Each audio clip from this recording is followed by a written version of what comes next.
Welcome to Sinister Truths. Tonight, I'm taking you deep into a story so unsettling it kept even seasoned historians awake at night. Imagine a proud plantation owner who mocked his wife's trembling suspicions, brushing them off as womanly paranoia. But everything changed the moment their newborn opened his eyes, because staring back at him were the unmistakable eyes of another man. This tale spirals into betrayal, hidden meetings, and a truth so venomous it shattered an entire household. Before we begin, tell me in the comments which country you're watching from, and what time of day it is, and don't forget to subscribe to Sinister Truths. The plantation was a world wrapped in polished illusions, white columns that gleamed beneath the southern sun, winding brick paths that looked as if they'd been laid with meticulous care, and sprawling fields that breathed with every passing breeze. Everything about the estate was designed to project wealth, stability, and pride, and for strangers arriving at the tall iron gates, that image held firm. But Eleanor, the young wife of the plantation master, knew better than anyone that grandeur had a strange way of masking rot.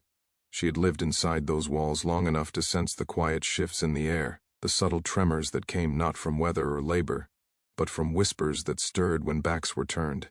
Even in moments of stillness, even when the world outside seemed peaceful, something inside her chest pressed against her ribs with a warning she couldn't silence. Eleanor had always been observant, the kind of woman who paid attention not only to what people said but to the things they tried not to say, to the way someone's eyes darted, the tightening of a jaw, the hush of sudden silence when she approached a group. She noticed details without trying to, sensing patterns others missed, and though her husband Charles dismissed this awareness as needless worry, she had learned to trust it long before she ever stepped onto the plantation grounds. She had arrived at the estate as a bride scarcely 21 years old, with hopes much larger than her understanding of the world. Back then, the plantation felt enormous to her, like a living creature with its own heartbeat, the rustling of leaves, the creaking of wooden floors, the distant hum of work in the fields, all telling stories she didn't yet know how to interpret. In those first months she tried to settle into her new life as the mistress of the estate. She oversaw meals, organized linen wardrobes, and attended to the expected rituals of polite Southern living. But beneath her polite smiles and dainty nods, she had felt a strange emptiness. It wasn't loneliness exactly. It was the sense that she had entered a place that existed on two separate levels. One's the world her husband operated in, business, crops, land management, wealth, and dominance. The other was a world of glances exchanged in dim corners, of uneasy footsteps behind closed doors, of words spoken softly enough to vanish the moment she tried to listen. That second world fascinated her and terrified her, though she never once admitted that to Charles. Charles Robertson was the kind of man who walked into a room expecting it to bend around him. His confidence bordered on arrogance, his laughter often sounding more like a proclamation than an expression of joy. He enjoyed being correct, being obeyed, being admired, and he seemed to thrive on the knowledge that he was the master of a vast enterprise. He had married Eleanor because she was beautiful and well-mannered, a perfect complement to the image he wanted to project, but he underestimated her mind from the moment he met her. He often told her that she worried too much, that she read into things, that she let her imagination play tricks. At first she accepted these remarks, replaying conversations in her head late at night, wondering if he was right. But the longer she lived on the plantation, the more certain she became that what she felt wasn't fantasy. It was the truth knocking softly, waiting for someone, anyone, to pay attention. Her suspicions began with the smallest disruptions. A window that had been open earlier suddenly closed when she returned to her room. Footsteps she didn't recognize echoing down the hall at odd hours. Voices drifting through the walls at night. Too low for her to place, but distinct enough that she knew they weren't imagined. She tried to explain these things to Charles once during dinner, her trembling hands resting on the table as she described what she had heard. He laughed so loudly the silverware rattled. "My sweet Eleanor," he said between bursts of laughter, "you've been reading too many novels again. Perhaps I should lock away your books if they're causing you to conjure ghosts." His laughter continued long after her lips pressed shut. She didn't bring it up again. Still, she couldn't shake the feeling that the plantation held secrets she was not meant to uncover. The servants often acted strangely around her. Some avoided her gaze entirely, while others offered polite smiles tinged with unease. One evening, she caught two young girls whispering urgently in the laundry room, their hands working quickly as they folded linens. The moment they saw her, their faces drained of color before they curtsied and rushed out of the room without finishing their task. Eleanor stood alone by the window, staring after them, her heart twisting with a mixture of guilt and dread. She wondered if she had somehow frightened them, or if they knew something she was still stumbling toward blindly. Abram was the name that surfaced in her mind whenever she thought about these mysteries. He wasn't like the other men on the plantation. There was a calmness to him, an unspoken strength that drew attention even when he wasn't trying to stand out. He did his work quietly, moved with purpose, and carried a dignity that seemed out of place considering his position. Abram rarely spoke to her directly, but when he did, briefly, politely, she sensed a tension in his voice, as if he was holding back more words than he allowed himself to voice. At first, she thought she was imagining the way the air seemed to shift when he walked by, but even the other workers appeared aware of him in a way she couldn't quite articulate. Some respected him, some feared him, some avoided him altogether. What unsettled her most was the way Charles reacted to Abram. He never mentioned the man by name, never acknowledged him in the presence of guests, yet Eleanor often caught him watching Abram with an intensity that bordered on hostility. There were moments when Charles's eyes narrowed just slightly, his jaw tensing before he looked away again. She couldn't tell if this was driven by suspicion, jealousy, or something darker, but she knew it was not nothing. Charles tried to pretend he had no reason to care about Abram, but his subtle reactions betrayed him in ways Eleanor noticed instantly. Once, when she asked a casual question about the workers, Charles brushed her off, saying, "There's no reason for you to concern yourself with them. They know their place." The way he said it made her skin crawl. Eleanor had never agreed with his harsh view of the world, but she had learned long ago that challenging him on moral grounds only led to long lectures and impatient sighs. Still, she couldn't ignore the unsettling connection, however vague, between her husband Abram and the strange energy sweeping through the plantation. Season after season passed, each one adding new layers to her unease. Summer brought nights thick with humidity, and whispers floating through open windows. Autumn carried a sharpness in the air that made the entire estate feel fragile, as if one wrong breath could shatter the illusion of stability. Winter chilled the walls and made every footstep echo, amplifying the creaks in the floorboards that she struggled to ignore. Spring returned with blossoms in the garden, but also a disturbing sense of change she couldn't name. Through it all, Charles mocked her worries with the same indulgent amusement he gave a child insisting monsters lived under the bed. Eleanor tried to ground herself in tasks, hoping the routine would ease her mind. She spent mornings inspecting household inventories, afternoons writing letters she never sent, evenings reading by candlelight, the faint glow causing shadows to dance on the walls. But even the shadows seemed to have stories of their own. Sometimes she would look up and feel certain that someone had just walked past the doorway, only to find the hall completely empty. Other times she would step outside to find workers glancing at her before quickly looking away, whispering under their breath. It was as though an invisible thread tugged at her from all directions, urging her to dig deeper, to understand what everyone seemed determined to hide. The confrontation between instinct and denial became a daily battle for her. She wanted desperately to believe Charles, believe that her fears were exaggerated, that the strange sensations were simply part of adjusting to life on a large estate. But every piece of evidence pulled her in the opposite direction, and the more she tried to ignore it, the louder the truth seemed to whisper. She found herself replaying small moments over and over again, the hollow look in Abram's eyes the day she saw him staring toward the main house, the way Charles froze one afternoon when Abram passed behind him, the hushed conversations she overheard between the older servants late at night. It all added up to something she wasn't ready to say aloud but couldn't forget. Her dreams became restless, filled with images that made no sense, shadows stretching down hallways, voices calling her name from distant rooms, a pair of eyes watching her from the darkness. She would wake, gasping, clutching her chest, the sheets tangled around her legs like shackles. On mornings after those dreams, she often found Charles already awake and fully dressed, as if he had risen before dawn to avoid her. He never asked why she looked pale or exhausted, nor did he seem interested in the dark circles under her eyes. The distance between them widened day by day, fueled by his indifference and her suspicions.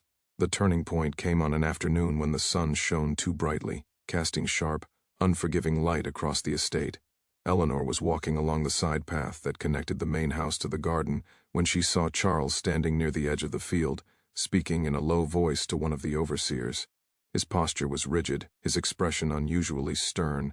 She approached slowly, not wanting to interrupt, but something about the way he gestured toward the field tightened her chest. When he finally noticed her, he plastered on a strained smile and waved the overseer away. "Just business," he said with a shrug. "Nothing for you to worry about." But there was sweat on his brow despite the mild weather, and his hands were trembling slightly. She had never seen him so tense, not even in moments of financial pressure. It was clear he was keeping something from her, but she didn't press. She knew by then that pressing only drove him deeper into secrecy. That night, as she lay awake listening to the distant sounds of crickets, she couldn't shake the image of Charles standing rigid beneath the sun, staring toward the fields as if something inside them threatened his entire world. She thought of Abram again. His calm demeanor, his unusual quietness, the strange power he seemed to hold without ever speaking. The awareness she had tried to suppress for months twisted inside her, stronger and more insistent than ever.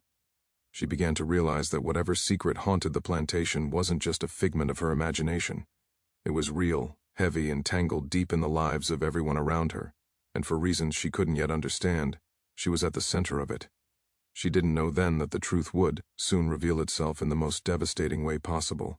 She didn't know that her instincts were not warnings, they were premonitions, because the secret lurking in the shadows, the one she couldn't name or confront, was already unfolding behind her back.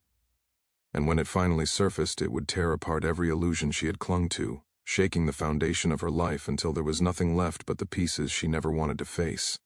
Eleanor's unease deepened in the weeks that followed, growing heavier with every passing day like a fog that refused to lift from her mind. The plantation continued its daily rhythm, workers moving across the fields in slow, practiced lines, overseers shouting commands, the kitchen fires burning from dawn until dusk. But beneath that routine, Eleanor felt an invisible tension stretching tighter and tighter, as though the entire estate was holding its breath. She moved through the halls with increasing caution, watching the doorways and the spaces between rooms, as if something hidden might reveal itself when she least expected it. Her husband, oblivious to the storm gathering inside her, continued to laugh off her concerns with the same dismissive charm he always used, the kind that sounded affectionate but never reached his eyes. But Eleanor was far from reassured. The small, unsettling things she once brushed aside had begun to form patterns she could no longer ignore. It began one morning when she decided to visit the East Wing storage area. She rarely walked that part of the house unless she had a reason, but that day she felt drawn to it for no logical explanation. As she stepped inside, the air felt strangely warmer than the rest of the house, and she paused, listening. Soft murmurs floated from the far corner, low enough that she could not make out the words but clear enough that they weren't her imagination. She walked quietly, each step cautious on the wooden floor. When she rounded the corner, the voices went silent. 2 workers stood there, holding crates, but their eyes widened at the sight of her. One dropped the crate, and the loud thud echoed through the room. Eleanor froze, her heart hammering. I didn't mean to startle you," she said, her voice barely steady. The men exchanged a quick glance, muttered an apology, and hurried past her so quickly the wind from their steps tugged at her dress. She stood alone, staring at the empty corner where they had been speaking. Something was wrong, deeply wrong, but she still couldn't grasp what. Her thoughts often drifted back to Abram, the one person who seemed at the center of every strange ripple she felt. She tried to watch him discreetly, hoping to learn more about him without drawing attention, but she always ended up with more questions than answers. One afternoon, while walking near the horse stables, she saw him quietly repairing a broken beam. His sleeves were rolled up, revealing strong, steady arms, and his movements were precise, deliberate. He didn't notice her at first, and she took the moment to observe him closely. He moved with a grace she hadn't noticed before, a fluid confidence that contrasted sharply with the harsh, tense energy of the overseers. But what struck her most was the look in his eyes. When he finally glanced up and met her gaze, she felt something heavy and complicated in that stare. Not defiance, not fear, but something unreadable that made her breath catch. She nodded politely. He nodded back. The exchange lasted only seconds, but it lingered with her long after she walked away. It wasn't just his behavior that unsettled her. It was the way others reacted to him. The workers seemed to either gravitate toward him or avoid him altogether. The overseers kept him at arm's length, issuing orders without looking him in the eyes. And then there was Charles, who pretended not to pay any particular attention to Abram but failed miserably at hiding his awareness of him. Eleanor had seen it too many times to dismiss. At dinners with guests, Charles would sit at the head of the long polished table, waving his hands as he boasted about new shipments and successful harvests. But the moment the conversation quieted, his gaze often drifted toward the window, toward the fields where Abram worked. Once, when Charles thought she wasn't watching, he clenched his jaw so tightly she could see the muscles twitch beneath his skin. And once, she caught him staring at Abraham with an expression not of suspicion but of something closer to fear. It lasted only a blink before he resumed his cheerful facade, but Eleanor had seen it. She knew it wasn't nothing. There were nights when the air inside the house grew so still that Eleanor felt suffocated. She would lie awake, the blankets heavy on her legs, listening for the familiar creaks of the house settling. But instead of the usual sounds, she heard whispers drifting from the servants' quarters. These weren't the soft murmurs of casual conversation. They were hurried, urgent whispers that sometimes grew sharp enough for her to distinguish tones even if she couldn't make out the words. She would rise from bed, wrap a shawl around her shoulders, and step into the hallway, hoping to catch a clearer sound. But each time she approached the source, the whispers vanished into silence like mist before the sun. One night she noticed candlelight flickering beneath the door of a room that was supposed to be empty. She hesitated at first, unsure if she should investigate, but curiosity and fear pushed her forward. When she opened the door, she found it completely empty. No candle, no people, no sign that anyone had been there at all. The room was dark, cold, and untouched. The only thing out of place was the faint smell of smoke lingering in the air. She backed away slowly, her hand trembling on the doorknob. She wanted to tell Charles, but she already knew what his response would be. He would dismiss it, laugh at her again, and remind her how delicate she was. He didn't understand that she wasn't imagining things. She was sensing them, even when she didn't want to. Her suspicions sharpened one morning when the household was unusually quiet. Eleanor wandered downstairs, expecting to find servants preparing breakfast, but instead she found the kitchen nearly empty. Only one older woman remained, stirring a pot distractedly. When Eleanor asked where everyone else had gone, the woman hesitated before replying that a matter needed attending to by the field. Her hands shook as she spoke. Eleanor pressed gently, but the woman's eyes flicked toward the window and her mouth snapped shut. The fear in her expression was unmistakable. Eleanor excused herself, but her stomach twisted with dread as she stepped outside. She found herself drawn toward the field, though she couldn't explain why. Something deep in her bones urged her forward. When she reached the crest of the small hill overlooking the fields, she saw a group of workers gathered in a tight circle. They were too far away for her to see what was happening, but their rigid posture sent a chill down her spine. She scanned the crowd and caught a glimpse of Abram, not in the center but standing at the edge, watching with a solemn stillness that made her heart drop. Her instinct told her something serious had happened, but before she could move closer, Charles appeared from behind the group and walked briskly toward the house, his face stormy. She quickly retreated behind the garden wall so he wouldn't see her. When he passed, she heard him muttering under his breath, though she couldn't make out the words. She waited until he was gone before allowing herself to breathe normally again. For the remainder of that day, the plantation functioned in an eerie, robotic manner. Workers avoided eye contact. Whispers spread like wildfire, and Charles locked himself in his study, refusing to come out even for supper. Eleanor knocked once, offering him a plate, but he shouted that he didn't want to be disturbed. She stepped back, startled. She had never heard his voice shake like that, not from anger, but from something closer to panic. She walked away slowly, trying to piece together why the entire estate seemed to be trembling beneath the surface. Over the next several days, she felt the plantation watching her. Yes, watching. Doors seemed to close just before she reached them. Conversations stopped abruptly, and whenever she turned a corner, someone always seemed to hurry away. She tried to convince herself it was stress, or coincidence, or even paranoia, just as Charles always claimed. But she had lived long enough on this land to understand that the ground itself seemed to vibrate with secrets. Sometimes, while sitting at her writing desk, she would feel a sudden chill move across the room even though the windows were closed.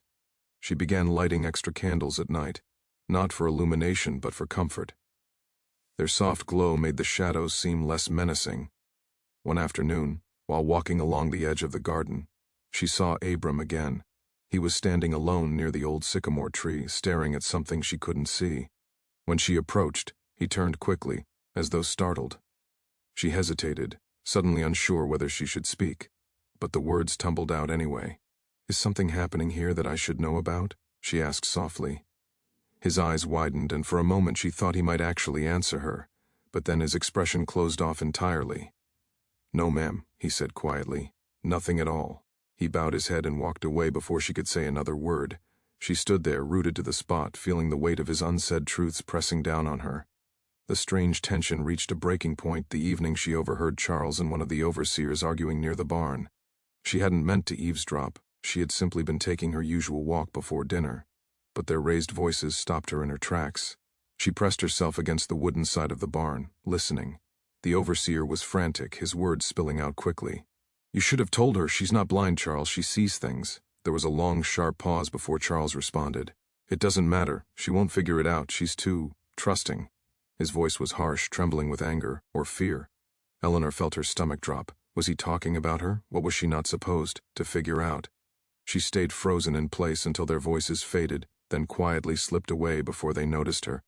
As she walked back to the house, her heart pounded wildly.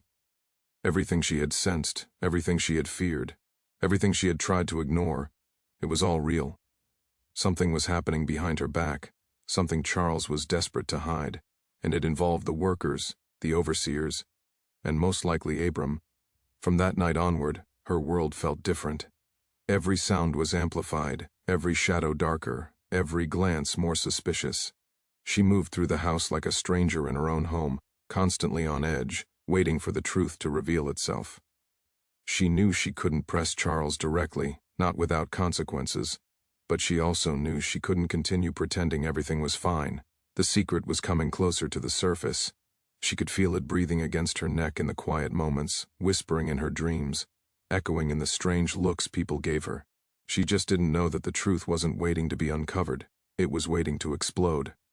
When Eleanor discovered she was pregnant, the atmosphere changed entirely, not in small, gradual shifts, but in a single sweeping transformation that descended upon the estate like a storm cloud hiding the sun.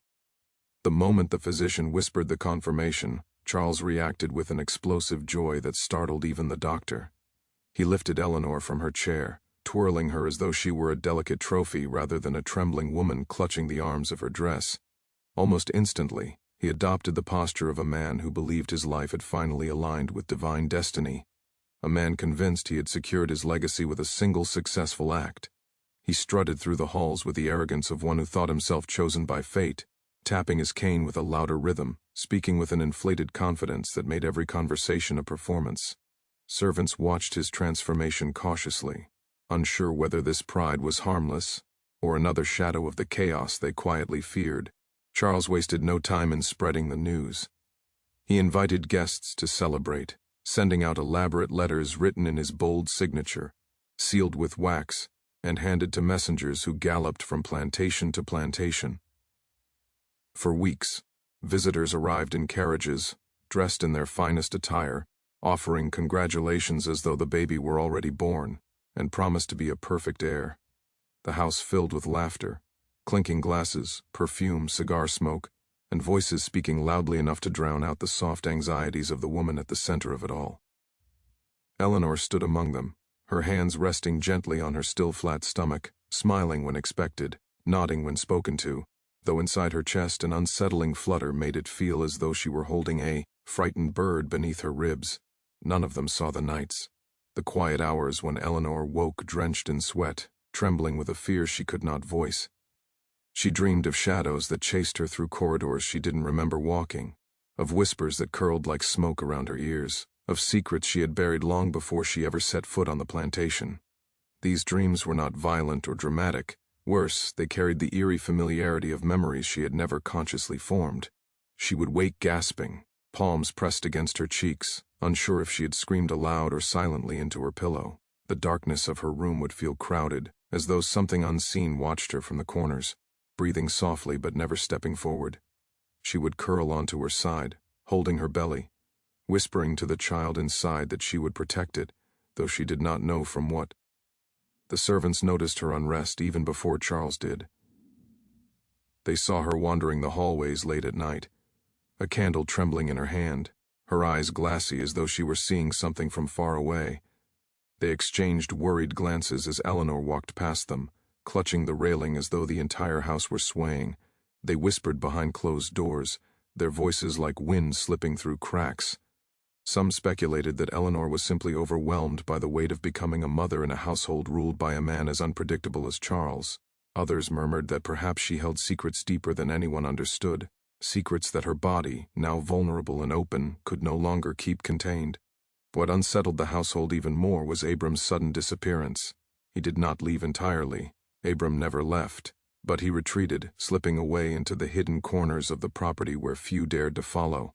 For days at a time, no one saw him emerge.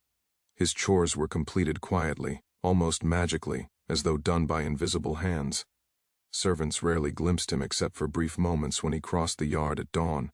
His face unreadable, his steps measured, his eyes avoiding everyone. The workers sensed something coiling around the plantation, something tightening like a rope pulled slowly with deliberate force. When Abram vanished for too long, they felt his absence like a pressure in the atmosphere, a reminder that something was shifting beneath the calm surface of daily life. Eleanor, despite everything, felt the weight of his disappearance more sharply than anyone else. She knew his silence was not ordinary.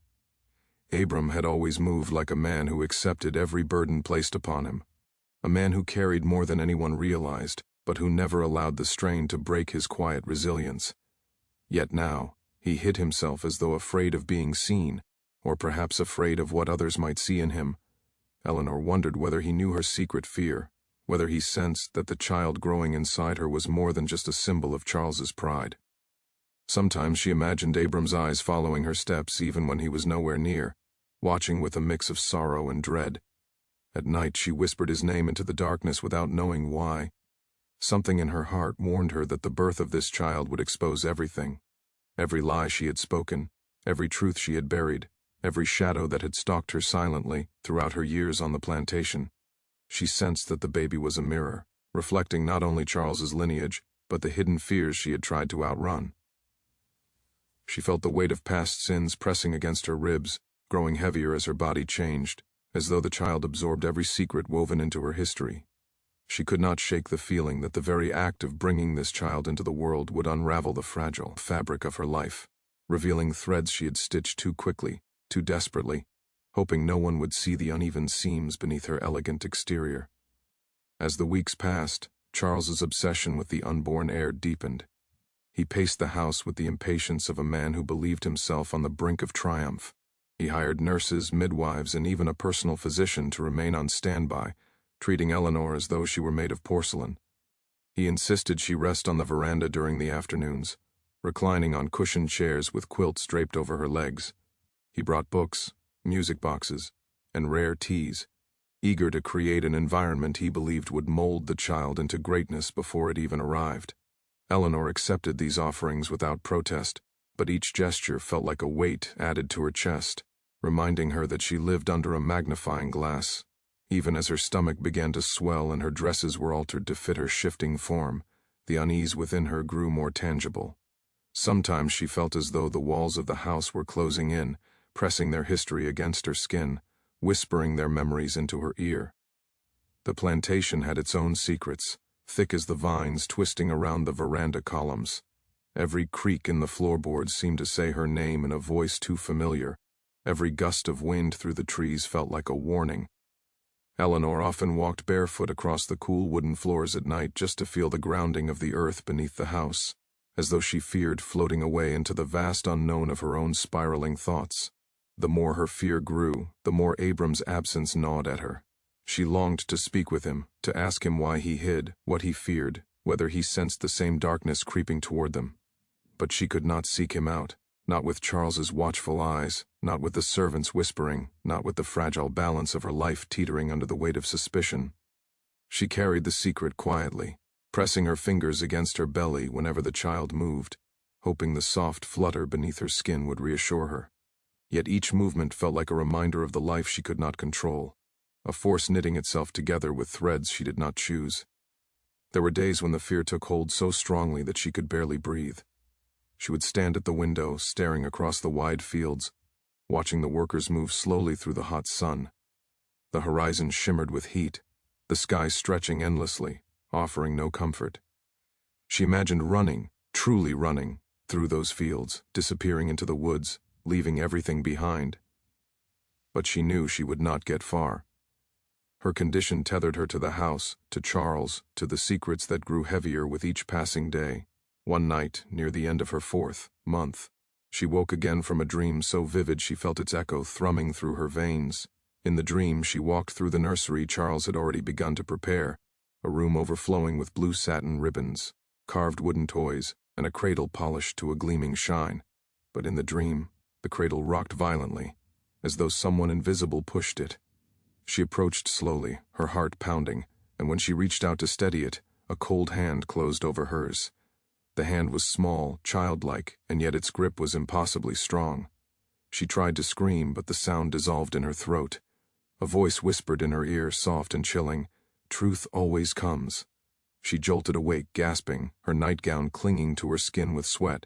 Her hands trembled uncontrollably, and for a moment she could not remember where she was or whether the voice had followed her into the waking world.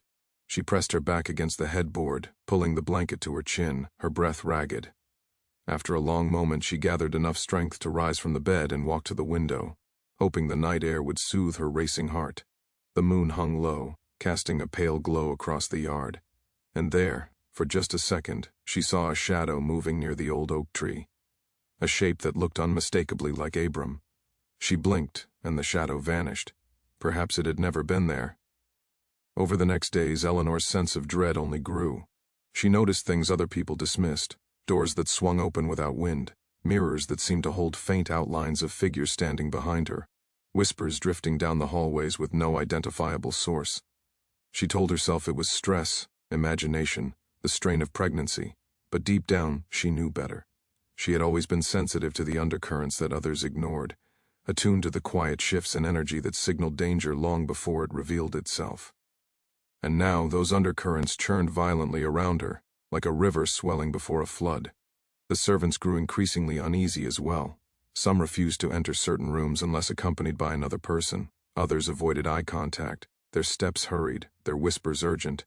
Rumors spread silently through the quarters, rumors about Eleanor's strange behavior, about Abram's disappearance, about the child that might not be the savior Charles believed it to be. A few dared to voice their suspicions in private, wondering whether this pregnancy would bring ruin rather than glory. Charles, oblivious to all of it, continued his celebrations. His pride swelled to such heights that he seemed deaf to the tension threading through the household. He planned elaborate gatherings, ordering fireworks and feasts, boasting that his son would one day inherit not just his wealth but his unyielding courage and leadership. Eleanor flinched each time he said it, unsure whether she feared the lie more or the possibility that the truth would destroy them all. As her pregnancy progressed, Eleanor felt the strange duality of hope and dread twisting within her. She loved the child. She could feel that love blooming in her despite everything. But she feared what the child represented, feared the unveiling of truths she had never dared confront. She sensed that the child was coming not only to reshape her life, but to expose every hidden corner she had carefully darkened. And through all of it, she felt the quiet, haunting certainty that the birth would not merely bring a child into the world. It would bring consequences. Consequences she was no longer sure she could escape. The day the child arrived, the sky hung unusually heavy, as though the clouds themselves were reluctant witnesses to what was about to unfold. A thick curtain of gray rolled across the horizon long before dawn, swallowing every color the morning tried to offer.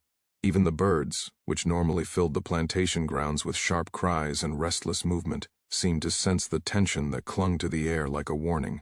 They remained strangely silent, their wings tucked, their presence hidden deep among the branches and rafters, as if nature itself refused to interfere with the events that were gathering momentum inside the house. The midwives, seasoned women who had overseen births in conditions far harsher than this, arrived early with their satchels and quiet solemnity. They moved through the hallways with careful steps, whispering to one another beneath their breath, as though mindful not to disturb the fragile balance that hovered between fear and expectation.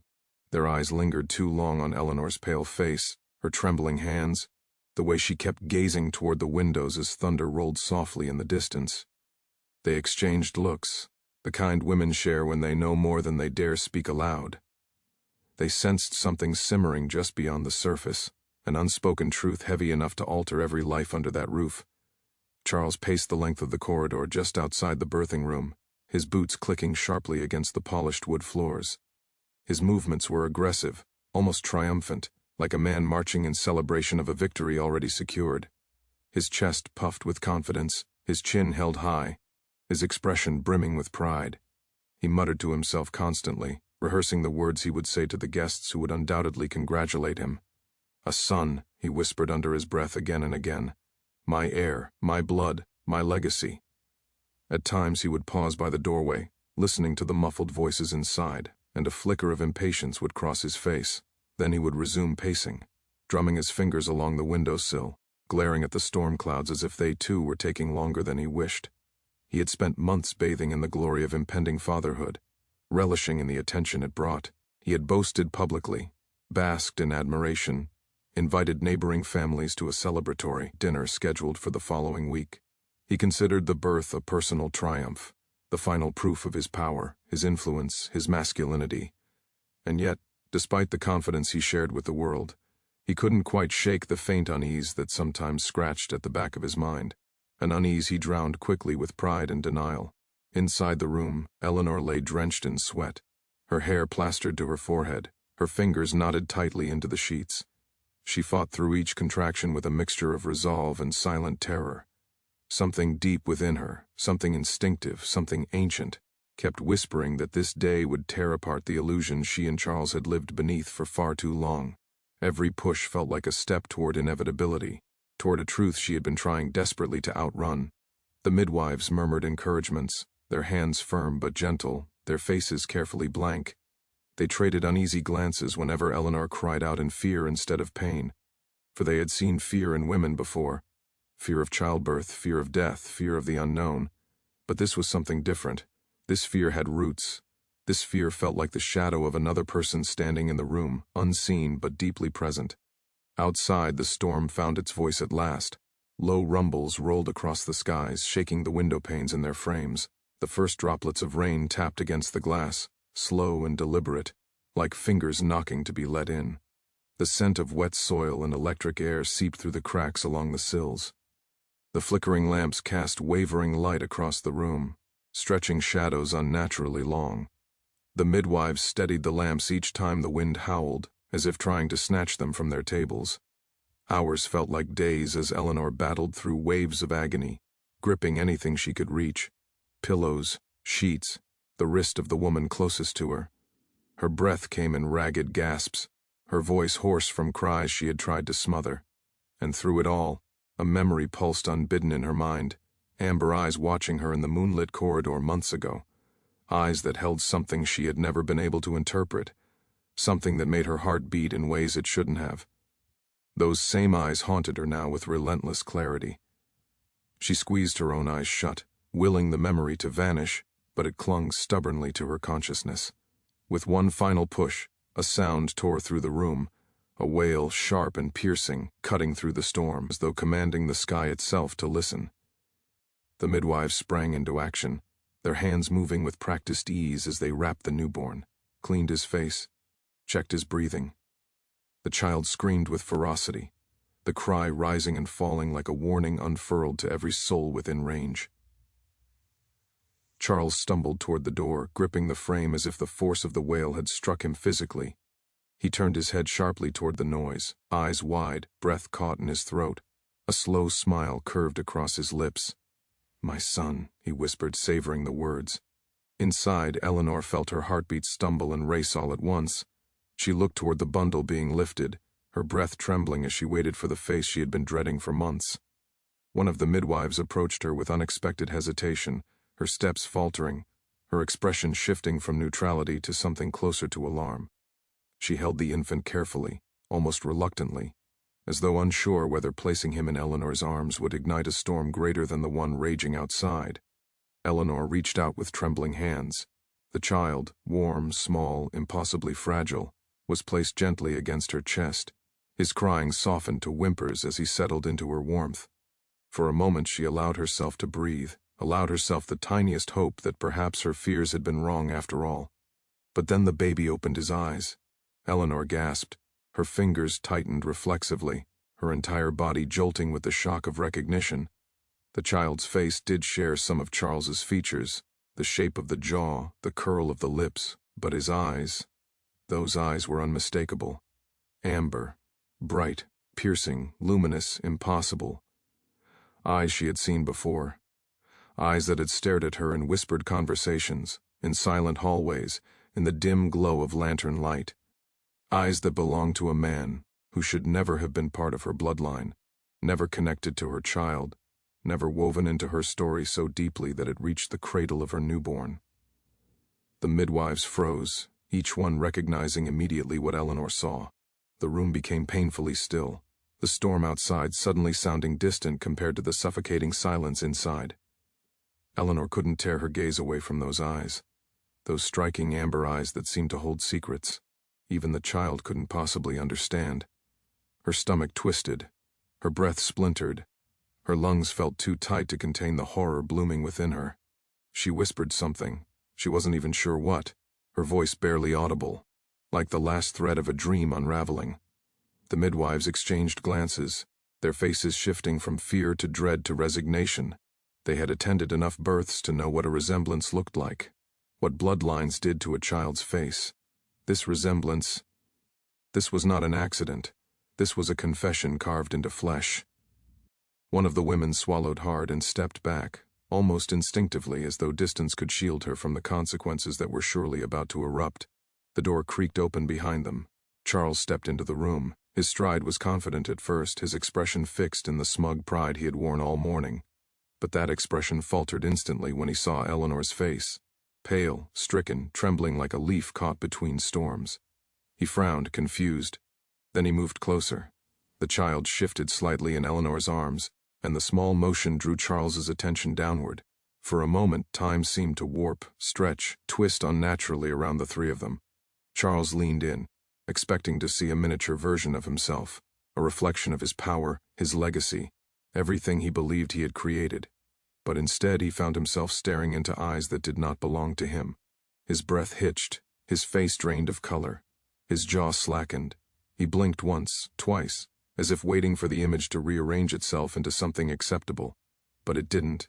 It couldn't. Those eyes were not his. They were Abram's. The same burning amber, the same unmistakable fire, the same depth that Charles had seen all those months whenever the quiet worker dared glance in his direction. A shiver rattled through the room. The storm outside cracked open with a deafening roar of thunder, as if the sky itself could no longer contain the tension boiling within the walls of that house.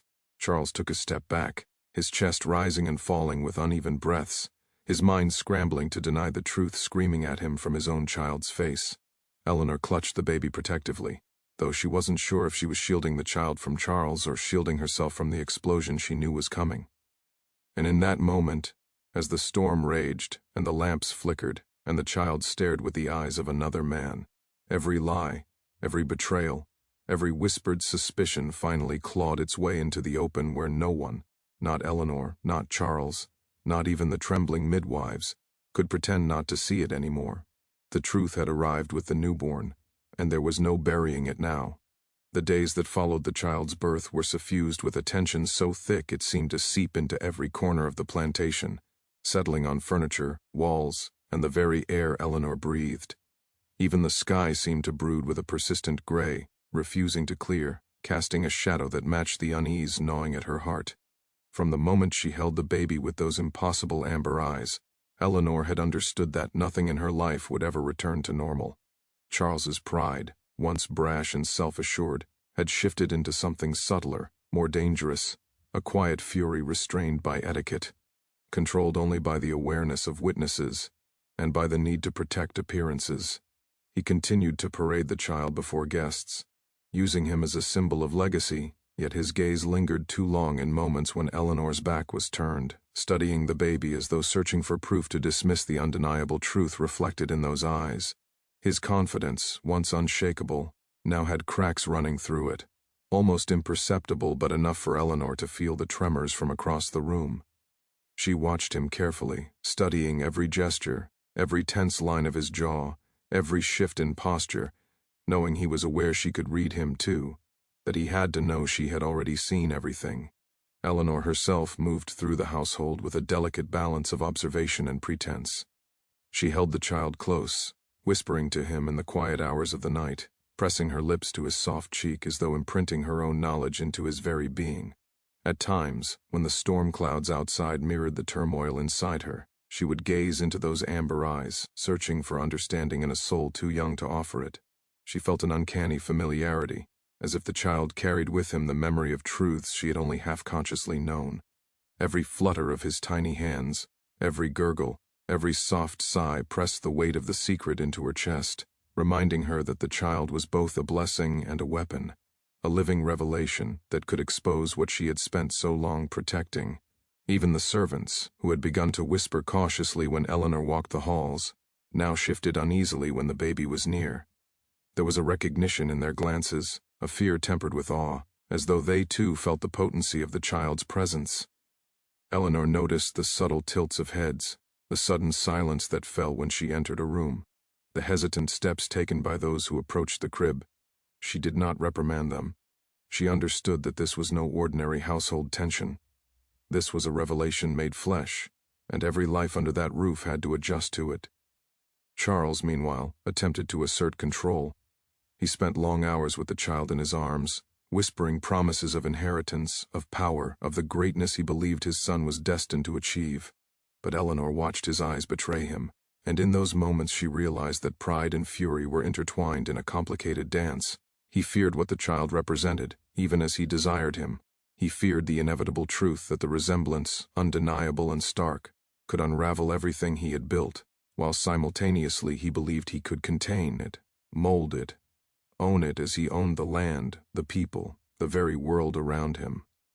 The tension between them was silent, but palpable. Eleanor never spoke the word that hovered on her tongue, never accused, never questioned aloud. Yet her presence, her quiet insistence on awareness, pressed against him with the force of inevitability. Abram, for his part, remained a shadow in the periphery. He appeared rarely, moving silently through the corners of the estate, his posture calm, his eyes fixed on tasks that no one else questioned.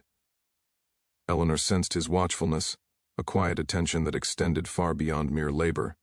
At times, she thought she caught him staring at the child through doorways, through half-closed shutters, his expression unreadable, yet laden with a gravity that hinted at knowledge, at guilt, at protection. She did not confront him. She dreamt of herself in corridors stretching infinitely, of doors opening to reveal glimpses of people she had never met, yet who seemed intimately connected to the child. Shadows moved with deliberate intent, and whispers drifted from unseen mouths, speaking truths she feared to acknowledge in the waking world. She awoke at intervals to find the child in her arms, his amber eyes reflecting the lamplight in ways that felt almost unnatural, as if they saw more than the room, as if they recognized the unseen forces swirling around them. The midwives tried to assure her that newborns often stared in such ways, that eyes could seem knowing even in infants, but Eleanor knew differently. She could not shake the sense that the child's gaze held the weight of secrets, that his very existence demanded recognition of the lies and betrayals that had filled her life. Charles became increasingly erratic. His public demeanor remained polished, a mask of satisfaction and pride for the guests he continued to entertain. But Eleanor witnessed his private moments of fracture. He would pace the nursery late at night, muttering to himself, checking the child's face over and over as if seeking some reassurance that the resemblance he feared was not true. When he believed Eleanor was not watching, he would place the baby in the crib and stand over him, breathing shallowly, his hands trembling despite every effort at control. Eleanor observed silently, cataloging each movement, each twitch of his fingers, each falter in his carefully rehearsed composure. She began to understand that Charles's power, for all its outward assertion, had limits. The child had exposed them. The child had shifted the balance of control in ways he could not fully comprehend. As weeks turned into months, Eleanor's understanding deepened. She realized that the child was not simply an heir or a symbol of lineage. He was a catalyst, a force that would bring hidden truths into the light whether she, Charles, or anyone else desired it. Every glance, every gesture, every interaction became a negotiation of unspoken power. Eleanor learned to navigate the delicate spaces between hope and fear, love and survival, secrecy and revelation. She discovered resilience she had never known, a strength born from necessity, from the intimate knowledge that the child's very life carried stakes far beyond her own. She held him close during storms, whispered promises she did not fully understand, and prayed for guidance even as her heart warned that no prayer could prevent the consequences that loomed like dark clouds on the horizon. Abram's presence remained constant yet invisible. Eleanor sensed his attention in subtle ways, a door left slightly ajar for her convenience, a shadow passing silently at the edge of a room, a watchful gaze she caught in mirrors or polished surfaces when she least expected it. There was a tension between them, unspoken, a fragile thread connecting the woman and the man who both knew the truth about the child's eyes. Eleanor did not question him directly, and Abram did not offer explanations. Their understanding relied on instinct and mutual recognition of the dangerous knowledge they now shared. The child's birth had rewritten alliances and silences, and the two of them existed within that new world cautiously, carefully, aware that one misstep could unleash devastation. Outside, the plantation continued its rhythms, yet everything felt subtly altered. The fields, once alive with workers moving confidently under overseers' commands, now felt tense and watchful. Conversations ceased abruptly when Eleanor or Charles appeared, as though some invisible authority now governed every word. Even the natural world seemed to respond. The wind carried a restless energy, animals became erratic, and the storm clouds lingered long after the rains had fallen. Eleanor noticed these changes with a mixture of fear and curiosity, understanding that the child had not only affected human lives but had shifted the balance of existence itself on the estate. Social interactions became complicated. Guests who arrived to celebrate the heir often whispered behind gloved hands, noting the subtle intensity in Eleanor's gaze, the strange calm of Abram, the tense restraint in Charles. Their glances suggested knowledge they did not speak aloud, a shared awareness of the delicate tension reigning over the household. Eleanor tolerated their presence, answered polite questions, and smiled when expected, but her mind remained alert, scanning, analyzing, understanding the network of power, secrecy, and threat that now defined her every action. The child's existence had transformed Eleanor into an observer and a participant in a dangerous game she had never agreed to play. At times, the weight of all this knowledge threatened to overwhelm her. She would retreat to quiet corners, clutching the child, rocking him slowly, whispering her fears into his tiny ears. She did not know if he understood, if he would ever understand. But the act itself grounded her, gave her a measure of control in a life that had been irrevocably altered by circumstances beyond her choice. She would imagine conversations with Abram, planning silent strategies, imagining futures where truth and deception were constantly balanced, and she would allow herself a flicker of hope that perhaps they could navigate the perilous waters together. Charles, meanwhile, remained unpredictable. His mood swung from pride to paranoia, from confidence to subtle rage. Eleanor learned to anticipate his reactions, to avoid speaking truths that would trigger an eruption, to hide her knowledge of the child's resemblance when necessary. The household had become a theater of careful movements, precise words, and concealed intentions. Every glance, every sigh, every passing gesture carried weight, and Eleanor became adept at reading each of them, understanding the hidden signals, the undercurrents, the storms, lying dormant beneath polite smiles. Months passed, and the child grew, carrying with him the silent power of revelation. His amber eyes watched, unblinking, aware beyond his age, reflecting the truths no one dared speak aloud. Eleanor understood that the child was both her burden and her shield, both her reason for caution and her reason for courage. She carried him close, whispered guidance into his tiny ears, and prepared herself for the inevitable confrontation with Charles and the unraveling of secrets that had shadowed the plantation for years. The world she had known had changed irrevocably, and there was no returning to the pretense of normalcy. Every heartbeat, every glance, every breath was now inextricably tied to the child's existence, to the truth that could no longer remain hidden. Eleanor's resolve strengthened with each passing day. She would not allow the child's birth to be reduced to a tool of pride or fury. She would protect him, nurture him, and prepare for the reckoning that would inevitably arrive. Charles's influence, Abram's watchfulness, the whispers of the servants, the gaze of neighbors, all were secondary to the silent power the child carried. Eleanor realized that she too had become a force, a guardian, a participant in a web of destiny far larger than she had ever imagined. And in that knowledge, amidst the stormy skies, the tense halls, and the quiet vigilance of all who lived under the same roof, she felt a strange, solemn sense of purpose, that no matter the cost, the truth would be acknowledged, the child would survive, and she would endure. The plantation, once a place of control and pretense, had become a crucible for revelations. Secrets could no longer hide, lies could no longer protect. The child's amber eyes, luminous and unwavering, would illuminate every corner of the estate, exposing all that had been buried in darkness. Eleanor understood this fully, and with each day she grew stronger, more determined, and more vigilant. Every heartbeat of the child resonated with the weight of the past, present, and future, and Eleanor accepted that her life, and the lives of all around her, would never again be the same. The days stretched on, filled with quiet tension, careful observation, and the unspoken acknowledgement of a truth that could no longer be contained. And Eleanor, cradling the child in her arms, understood that she had entered a new existence, one defined by vigilance, courage, and the unwavering knowledge that some truths are too powerful to remain hidden, no matter how desperately one might wish them to be.